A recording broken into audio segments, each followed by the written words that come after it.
Hello guys, nandito na muli ako nagbabalik sa yung Batlahala Agri. Kung naalala nyo, after 2 months, ito yung prepare natin na tataniman natin ng saging na lakatan. Ito yung mga isasacrifice natin na saging na saba na hindi na productive, may hina na.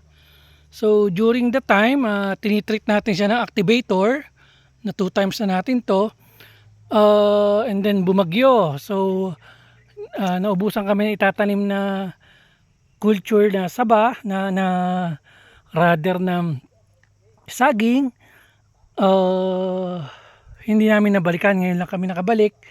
So we are amazed na napakaganda ngayon ng tubo nitong saba na to. So nanghihinayang na uli kami, in-knockdown siya.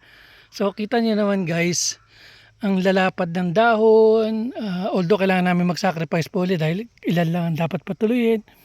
But napakaganda nila.